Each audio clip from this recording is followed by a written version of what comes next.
Préparez-vous, passionnés de football, pour un choc de Liga Portugal aux 1000 promesses. Ce jeudi, le mythique Estádio da Luz accueille un affrontement entre le géant Benfica et le redoutable Gil Vicente.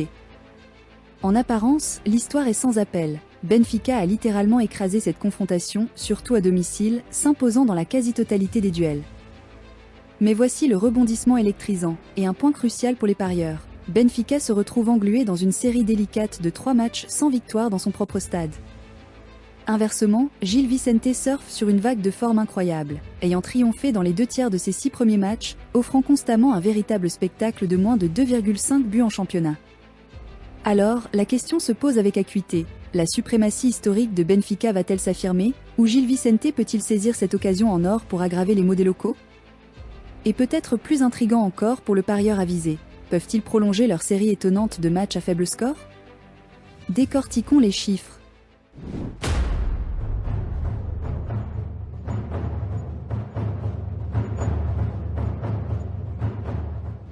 Benfica devrait déployer un dispositif offensif en 4-3-3, conçu pour un jeu d'attaque sur les ailes et des passes en profondeur millimétrée. Il possède des finisseurs cliniques et une indéniable supériorité dans les airs.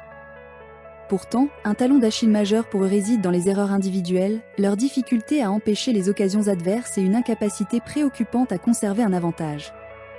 Contrastons cela avec Gil Vicente, qui optera probablement pour un système en 4-2-3-1.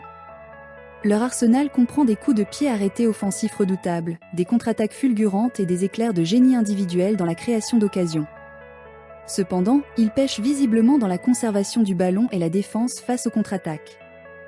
Cet échiquier tactique promet un duel captivant, l'assaut incessant de Benfica sur les ailes contre les contres opportunistes de Gil Vicente. L'angle de pari ici est intrigant. Les deux équipes affichent des fragilités défensives prononcées, suggérant une valeur potentielle sur les marchés des buts, malgré la tendance générale de Gil Vicente à des matchs à faible score. Maintenant, la question cruciale des effectifs. Qui est disponible et qui est sur le flanc? Benfica fait face à des défis avec des absences clés, notamment Bruma et Alexander Ba, tous deux écartés pour blessure. Cependant, la titularisation attendue du jeune Luque Bacchio, après une entrée en jeu remarquée, pourrait insuffler une étincelle indispensable à leur attaque. Mais voici un point crucial à noter pour les parieurs. Barça marche sur un fil disciplinaire, déjà sous la menace avec de nombreux cartons jaunes. Un carton de plus ici, et il manquera un match crucial à venir, un risque tangible. Pour Gil Vicente, bien qu'il navigue également avec quelques soucis de blessure, le retour crucial de Mutombo renforce considérablement leur rang défensif. En attaque, leur star incontesté, Pablo, est dans une forme exquise et prêt à mener leur attaque, sa présence étant absolument vitale pour tout succès des visiteurs. Considérez comment ces absences et retours individuels pourraient faire basculer l'élan. En jetant un œil au classement de la Ligue, les deux clubs ont connu des débuts stellaires. Benfica occupe la respectable 3e position avec 14 points, tandis que Gil Vicente les talonne de près en 4e position, à un seul point avec 13 unités. Mais pour ceux qui cherchent un avantage de pari, c'est là que l'intrigue s'épaissit considérablement. La forme à domicile de Benfica révèle un schéma déroutant d'une seule victoire et de 2 nuls arrachés jusqu'à présent.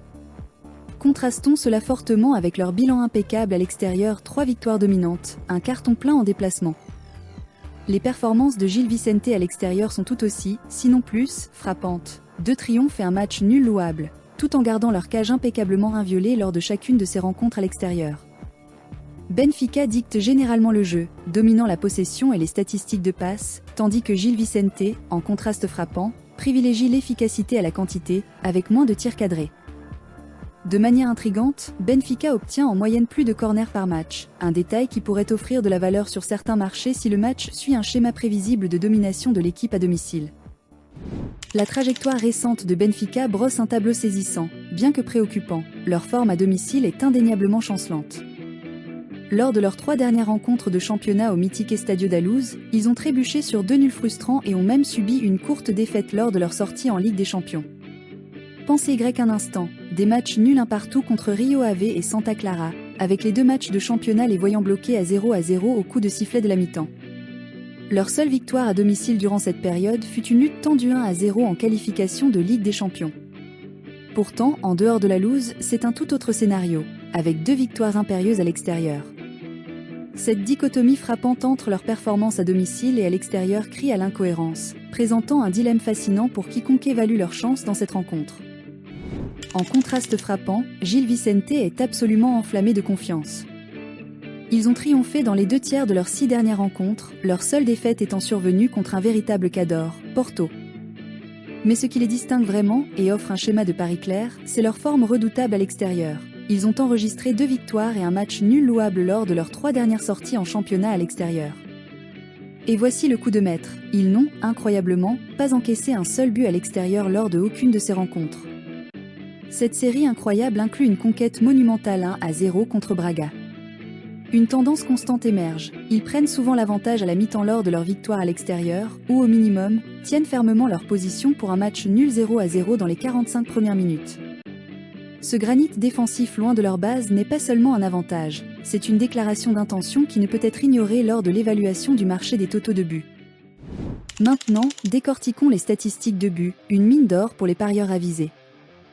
Benfica marque en moyenne environ 1,7 buts par match, pourtant à domicile, ce chiffre chute étonnamment à un peu plus d'un but, tandis qu'ils en concèdent un montant similaire. Gil Vicente, cependant, opère avec beaucoup plus de parcimonie défensive, marquant environ 1,2 buts par match, mais n'en concédant qu'un minuscule 0,3 au total. Et voici l'information vraiment étonnante et qui change la donne. Lors de leur match à l'extérieur, Gil Vicente n'a encaissé aucun but. Ce n'est pas seulement une statistique, c'est une tendance monumentale suggérant une immense résilience défensive en déplacement. Le taux de victoire récent de Benfica à domicile n'est que d'un quart, la moitié de leurs matchs se terminant par des nuls frustrants. Pendant ce temps, Gil Vicente a célébré la victoire dans les 2/3 de ses récents matchs, indiquant clairement une équipe débordante de confiance et affichant une forme actuelle largement supérieure. Il est temps pour une leçon d'histoire cruciale, et cela ajoute un élément fascinant à notre analyse. Benfica possède un bilan absolument immaculé contre Gil Vicente lors de leur récente confrontation directe, sortant victorieux de leurs 6 précédentes rencontres. Cette domination historique inclut des scores sans appel, comme une victoire 5-1 et un triomphe 3-0 à domicile. De plus, Benfica a constamment affirmé son contrôle précoce, menant à la mi-temps dans 5 de ses 6 rencontres. Cela brosse un tableau saisissant d'une équipe que Gil Vicente a historiquement trouvé tout simplement insurmontable. La moyenne de buts marqués par Benfica dans ces confrontations est un substantiel 3,2, tandis que Gil Vicente n'a réussi qu'un maigre 0,7. La grande question pour les parieurs, cette supériorité historique ancrée va-t-elle surmonter les difficultés actuelles de Benfica à domicile et l'incroyable solidité défensive de Gil Vicente? Ce choc de récit est vraiment captivant. En approfondissant l'analyse des buts en face à face, des schémas encore plus intrigants se révèlent pour le parieur averti. Benfica prend clairement plaisir à marquer contre Gil Vicente, surtout lorsqu'il joue à domicile. Ils ont inscrit un impressionnant total de 11 buts à domicile contre Gil Vicente récemment, contre 8 en déplacement. Crucialement, une part significative de ces buts est survenue en première période, Benfica enregistrant une demi-douzaine de frappes en première mi-temps à domicile. Gil Vicente, inversement, a énormément peiné à trouver le chemin des filets contre Benfica, surtout en première mi-temps lors de leur déplacement, où ils n'ont marqué absolument aucun but. Ce schéma historique pointe vers un potentiel pour Benfica de marquer tôt et souvent. Pourtant, ce contraste frappant avec le bilan défensif actuel et inébranlable de Gil Vicente, particulièrement à l'extérieur, crée un point de tension monumental pour cette rencontre. Le passé se répétera-t-il, ou la forme actuelle dictera-t-elle le résultat? Maintenant, levons les yeux, littéralement, sur la taille. Benfica possède un avantage aérien discernable dans plusieurs zones critiques. Leur gardien mesure 5 cm de plus que le portier de Gil Vicente, et leur milieu de terrain affiche un avantage notable de 7 cm en moyenne. Même les attaquants de Benfica possèdent un avantage de 3 cm. Les tailles des défenseurs, curieusement, sont assez équilibrées. Étant donné que les deux équipes citent fièrement les duels aériens comme une force, la taille supérieure de Benfica dans l'entrejeu et entre les poteaux pourrait très bien offrir un avantage crucial. Cela devient particulièrement pertinent pour gagner des duels de la tête vitaux et défendre ses coups de pied arrêtés dangereux, une force connue du jeu offensif de Gil Vicente. Cela pourrait-il être un facteur silencieux mais décisif sur les phases arrêtées? En nous penchant sur l'âge moyen des équipes, trouvons-nous un écart générationnel significatif? Pas vraiment. Les défenseurs et attaquants de Benfica tournent autour de 24 ans, leur milieu de terrain étant juste un an plus expérimenté à 25 ans. Gil Vicente aligne une ligne défensive légèrement plus âgée à 26 ans, mais compense avec un milieu de terrain plus jeune, en moyenne 22 ans. Ce que cela signifie, c'est que les deux équipes présentent un mélange assez équilibré de fougue juvénile et d'expérience aguerrie au poste clé. Par conséquent, il est juste de conclure que les disparités d'âge sont peu susceptibles d'être un facteur tactique ou physique décisif dans l'issue de cette rencontre à enjeux élevés. Lorsque nous nous penchons sur les évaluations individuelles des joueurs par poste, un récit fascinant émerge. Les défenseurs et milieux de terrain de Benfica reçoivent constamment des évaluations plus élevées que leurs homologues de Gil Vicente, signalant des performances plus fiables et percutantes dans ces zones cruciales. Cependant, c'est là où Gil Vicente brille vraiment. Il possède un gardien de but nettement mieux noté, un véritable maestro des arrêts, et leurs attaquants détiennent collectivement un léger avantage en termes d'évaluation. Cette analyse statistique s'aligne parfaitement avec ce que nous avons vu sur le terrain. Benfica a probablement l'intention de dominer grâce à une défense robuste et un contrôle du milieu de terrain, tandis que la stratégie de Gil Vicente repose sur une dernière ligne de défense exceptionnelle et un jeu offensif efficace et incisif. Cette juxtaposition était parfaitement leur forme actuelle, soulignant leur solide noyau défensif et leur flair dangereux en contre-attaque. Maintenant, pour les meneurs de jeu, les faiseurs de différence. Pour Benfica, tous les regards seront sans aucun doute tournés vers Vangelis Pavlidis, leur fer de lance offensif, menant la charge tant en but qu'en passe décisive cruciale. En défense, l'indomptable Nicolas Otamendi reste un titan aérien, remportant d'innombrables duels et ancrant la ligne arrière. De l'autre côté du terrain, pour Gil Vicente, Pablo est leur cœur créatif et offensif incontesté. Non seulement il est le meilleur buteur de l'équipe, mais il domine également les duels aériens et a été désigné homme du match à plusieurs reprises. Crucialement pour les parieurs tactiques, il est aussi un maître pour provoquer des fautes dans des zones dangereuses. Le soutenant, Luis Esteve est essentiel pour délivrer des passes clés et des passes décisives, soulignant leur prouesse offensive collective.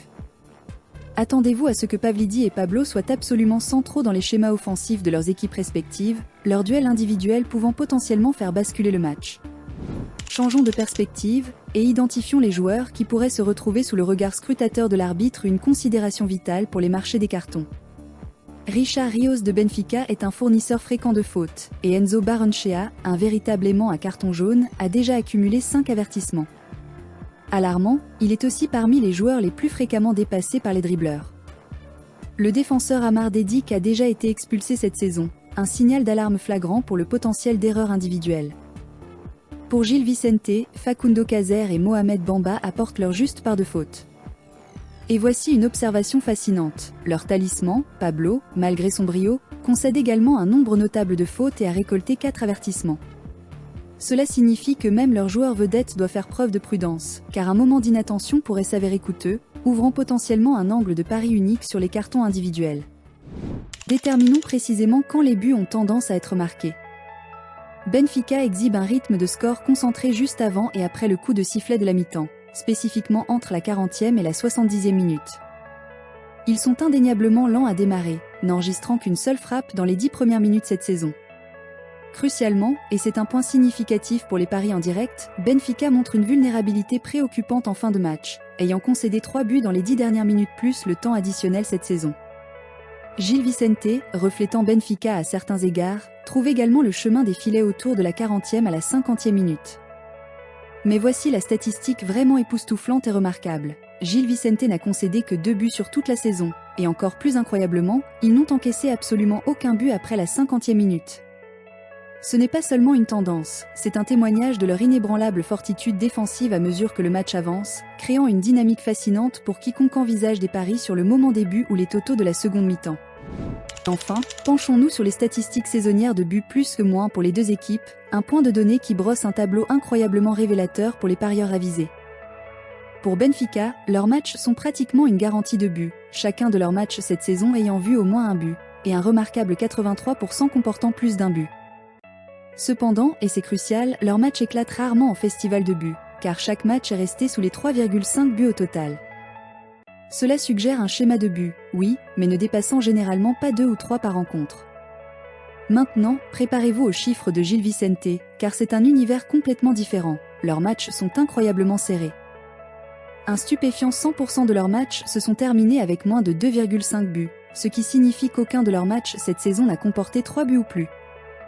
Cette cohérence phénoménale souligne sans équivoque leur philosophie incroyablement défensive, ou peut-être une difficulté à trouver constamment le chemin des filets, menant à des matchs à faible score de manière fiable. Alors que les matchs de Benfica flirtent souvent avec 2 buts, ceux de Gil Vicente sont majoritairement destinés à des scores d'1-0 ou d'un partout. Ce contraste frappant offre une voie claire pour ceux qui visent le marché des totaux.